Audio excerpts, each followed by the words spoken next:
You want me to put that on my Tudor?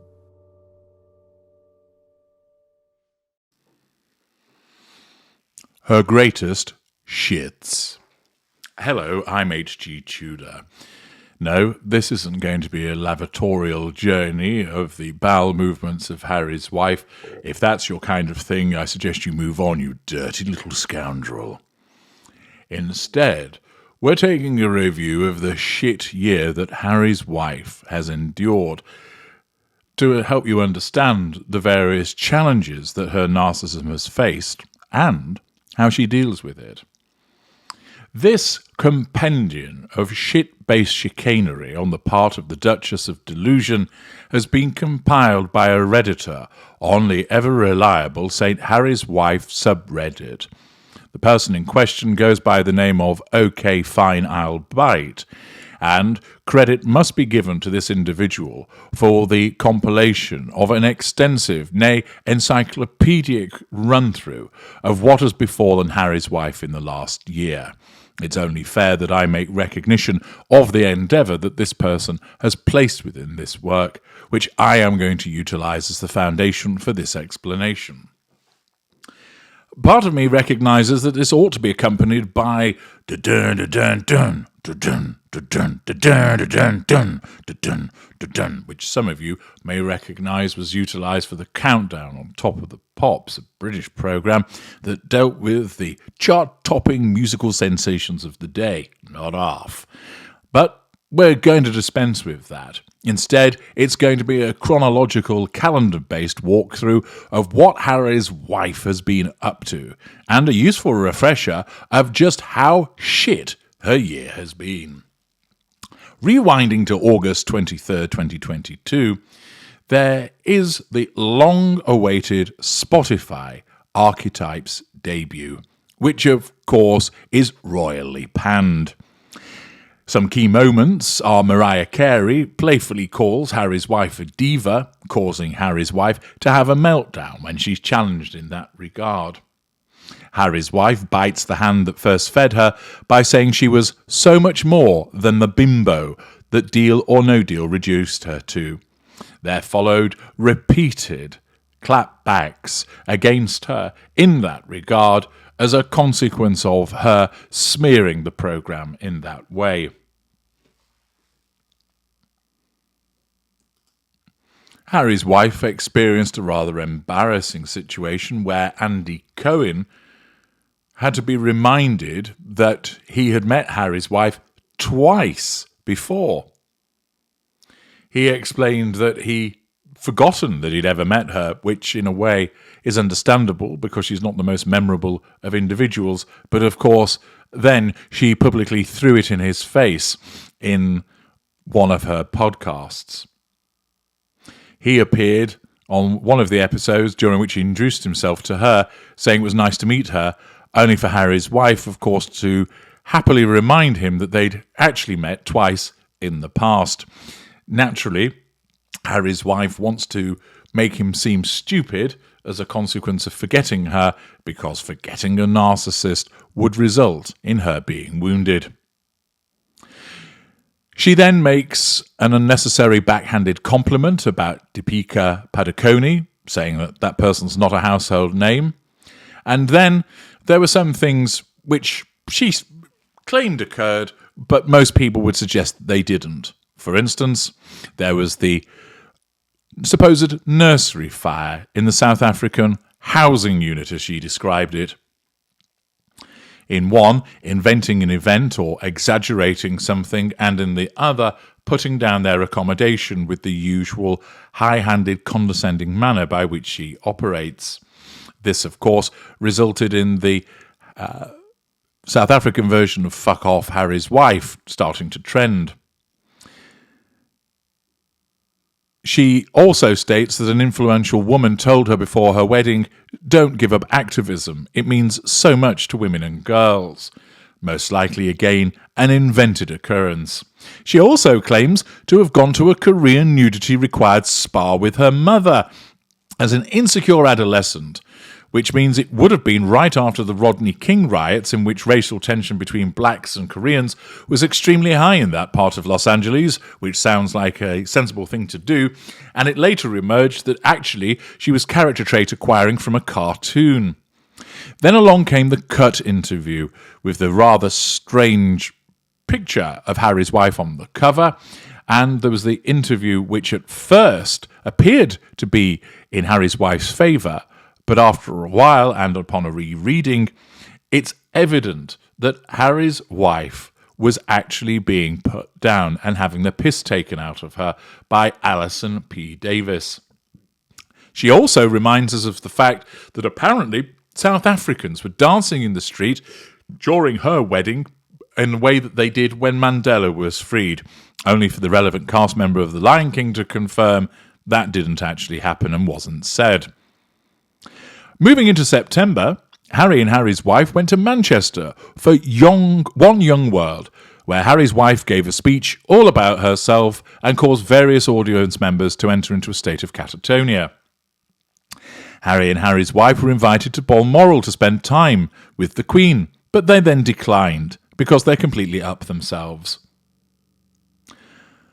Queen Elizabeth is on her deathbed, and Harry leaves late at night and comes back early.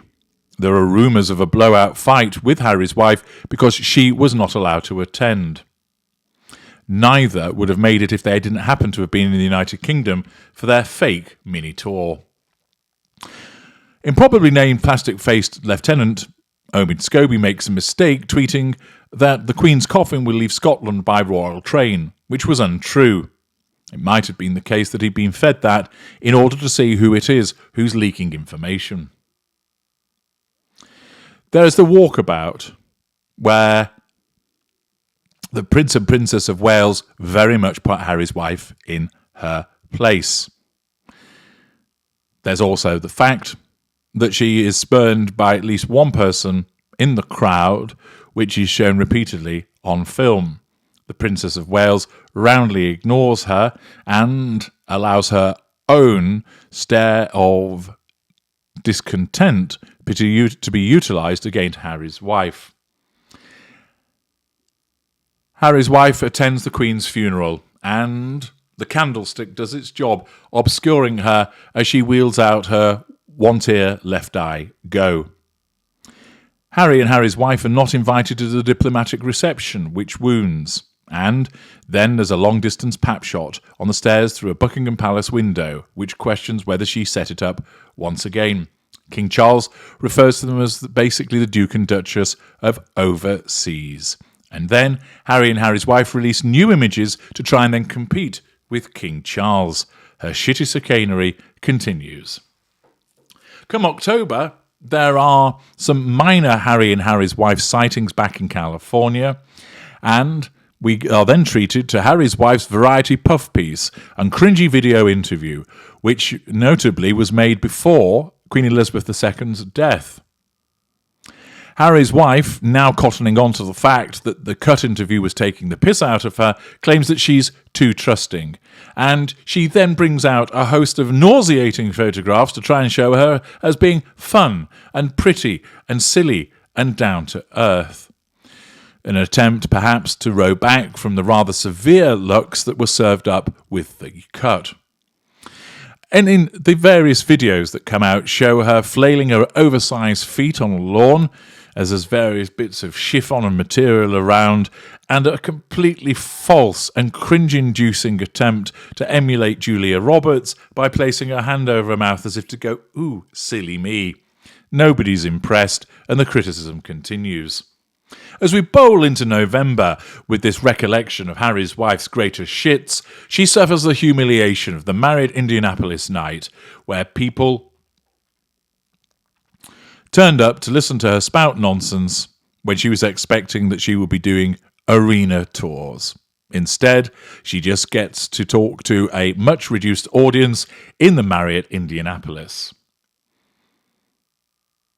There's a strange, condescending "We're Proud of You" video for Elton John, which was filmed outside, which again comes across as entirely patronising.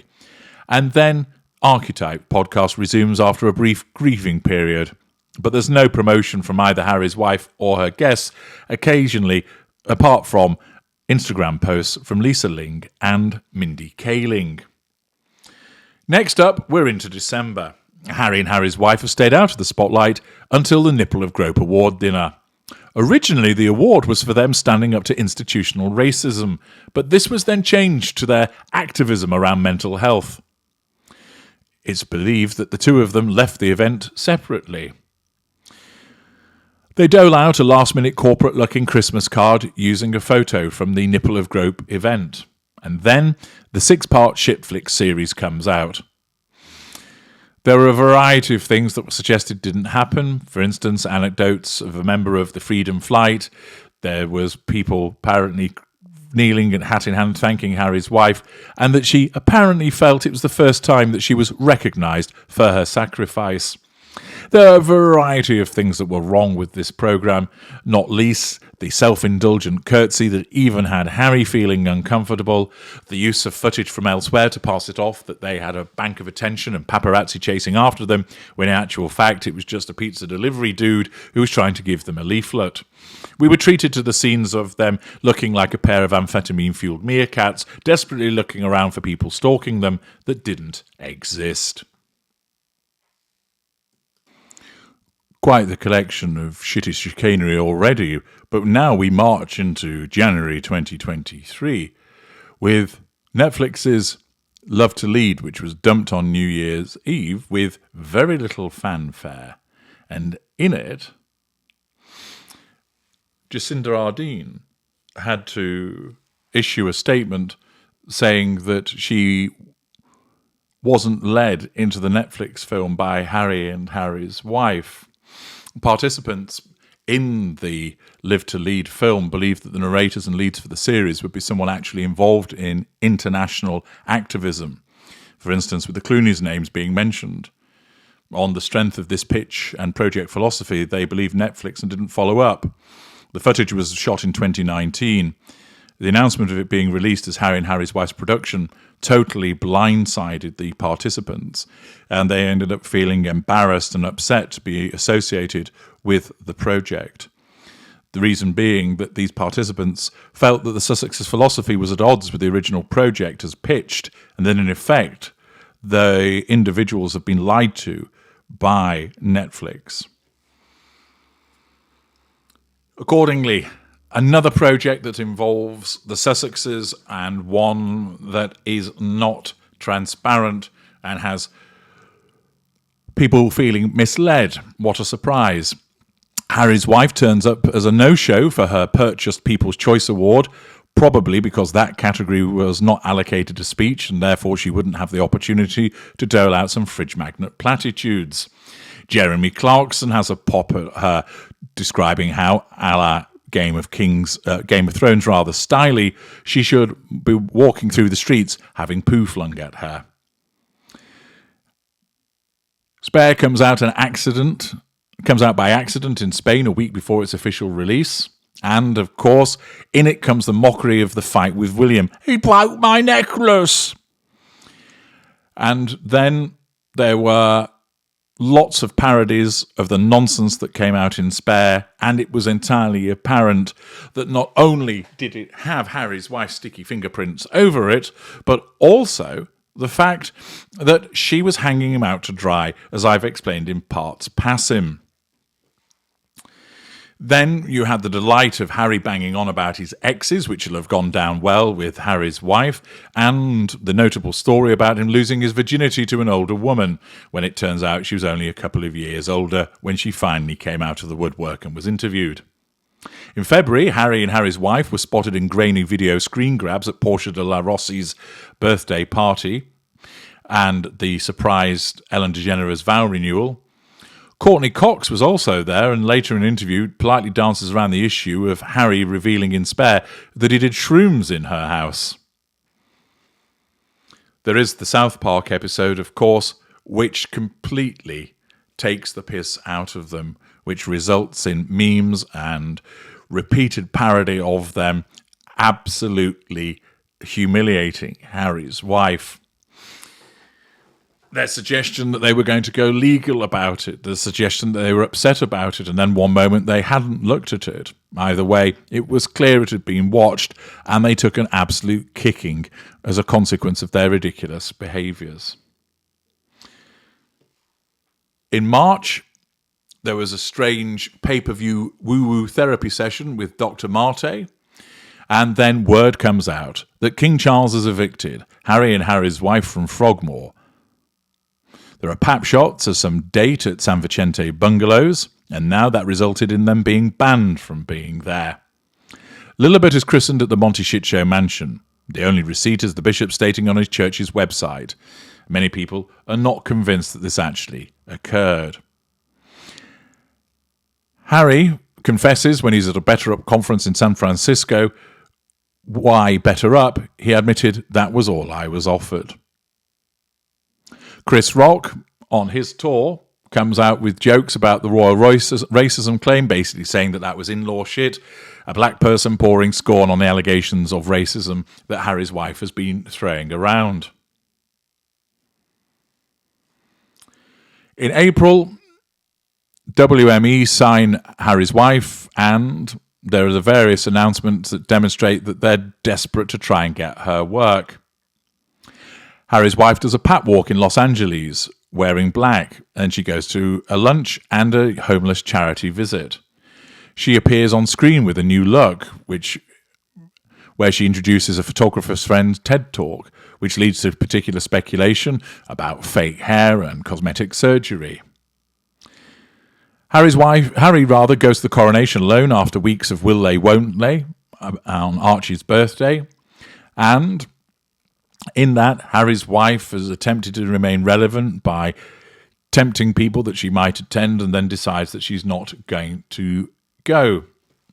Harry and Harry's wife appear at an LA Lakers game with staff, and Harry's wife rejects a kiss from Harry, giving him a very public devaluation. In May, it's the Ms. Women of Vision Award, very much a night to remember. Like the Elton video, Harry's wife makes a speech that has a condescending tone when she congratulates the other honorees as, frankly, well-deserved, coming from someone who's never achieved anything. She enters Hertz at the Hertz entrance with a matching gold dress, wearing her grandmother's bedspread, and then there is the near-catastrophic car chase, which, of course, nobody would have known about if they had not made a statement about it, which then results in improbably plastic-faced Lieutenant Omid Scobie doubling down on it and expressing surprise that nobody in the British royal family reached out to the couple because they could have died just like Diana. Omid Scobie triples down with details including the bogus claims about the speeds went to 80 miles per hour and speculation upon speculation upon speculation about what was actually going on, dissection of their ridiculous behaviour, photographs of Harry's wife looking like the cat that got the cream stuck between a nervous-looking Harry and Doria the lieutenant. Of course, then the police, the mayor of New York, and even their own taxi driver comes out with information which suggests that it wasn't anything close to a near-catastrophic car chase. See parts passim galore. She doesn't show up for her Bought Graces Award, probably again because the category wasn't allocated a speech by which he could send a glass eye to sleep. There's a sushi date with Harry, where reportedly Harry brings in steak to eat, and PR says that they were joined by Cameron Diaz and Gwyneth Paltrow, although we all know that didn't actually happen, and Cameron Diaz just happened to be stood outside. Spotify then cuts ties with Harry and Harry's wife, and they're referred to as fucking grifters, and no talent comments are made by another agent. More and more people start to share information about how useless they are, how they're not particularly liked.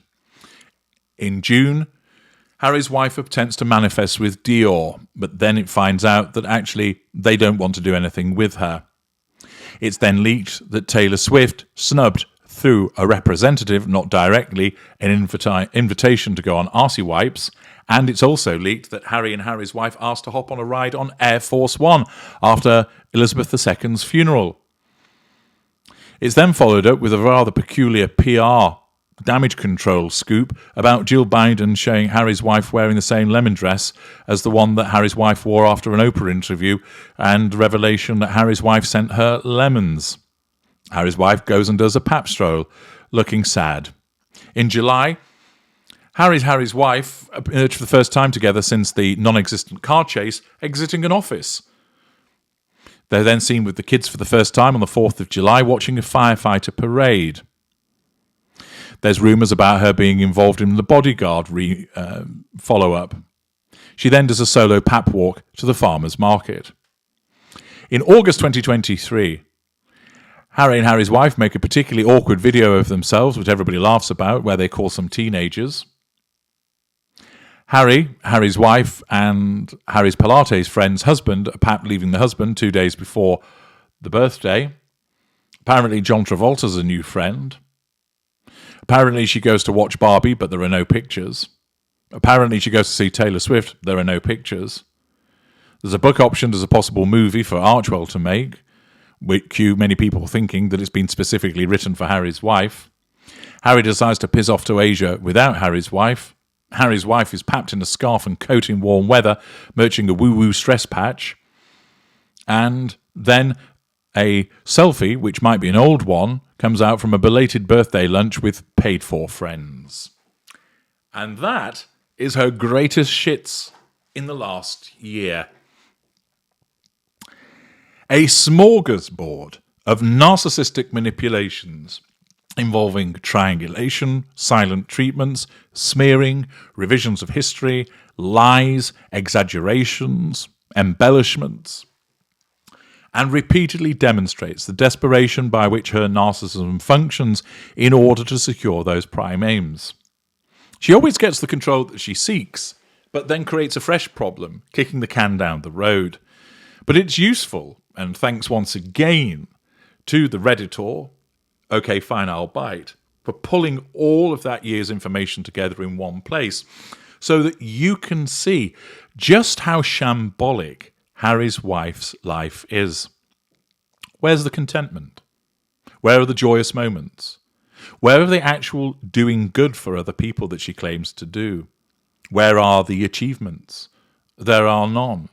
It's lurching from one ridiculed event to another with bought awards, no-shows, near-catastrophic car chases, pathetic pap walks, and all the while, as she seeks to gain that control and fuel by putting this all in the public eye, she is lampooned, lambasted, taken apart by South Park.